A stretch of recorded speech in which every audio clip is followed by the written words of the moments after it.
Good day everyone, I am Lucila Grace Sam de los Reyes from MT1A1. So now I'm going to discuss the possible conclusion of our research study.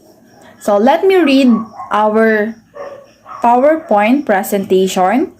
So these research studies determined all of the experiences, sufferings, and difficulties of each maritime student. This study examines how students felt when their classes were abruptly switched to online classes due to the pandemic restriction, how these difficulties and problems affected students and had a significant impact on them. So, we conclude that many maritime students face significant challenges with mental health being the most pressing issues for the majority of students. Their mental health is in shambles, which has been exacerbated by the pandemic. They have anxiety disorders, panic disorders, depression, social phobias, and stress.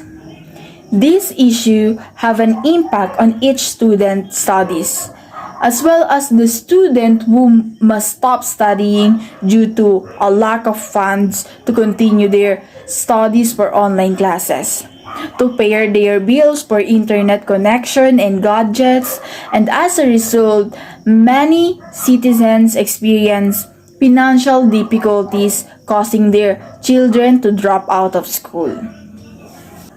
Now, I'm going to discuss the possible recommendation of our research study. This research study advises teachers to gain an understanding of their students' situations. Parents should be alerted to their children's unstable mental health, as well as ask their children what jobs they found difficult and guide them to situations that could lead to a serious illness. And institutions to provide them the knowledge that is causing difficulties for students. So, we strongly recommend all teachers, parents, and institutions to participate in our research study for them to have an idea of what students and children are going through as a result of the sudden switch to online classes. How difficult it is for them to adjust to the new teaching environment and to provide them with the feedback from students. As a result, they will provide a better solution or can mitigate the difficulties that many students have faced as a result of the pandemic. Lastly, I'm going to discuss our review of related literature and studies. So, all of the information that we use in our research study is based on our review of related literature and studies that we researched and that we got. So, the COVID-19 outbreak has had a great negative impact on students from less privileged backgrounds. Osejo et al. 2020. Reduced family income, limited access to digital resources, and the high cost of internet connectivity have all disrupted students' academic lives. Furthermore, 1.5 billion students worldwide are now deprived of a basic education, Lee 2020. Resulting in a serious psychological impact on their health.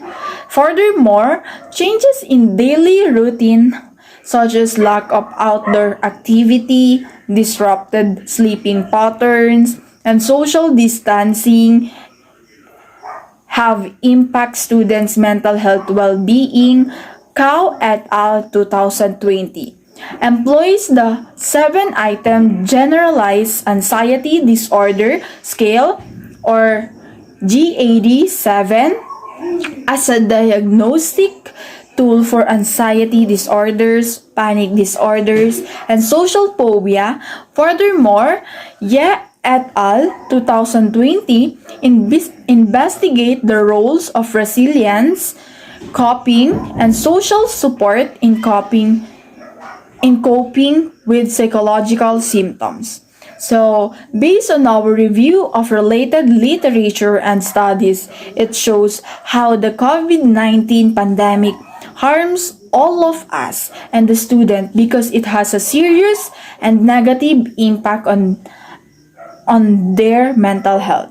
The changes in daily routine such as lack of outdoor activity, disrupted sleeping patterns, and social distancing, as well as the anxiety disorder, panic disorder, depression, stress, and social phobia that has been triggered by the COVID-19 pandemic.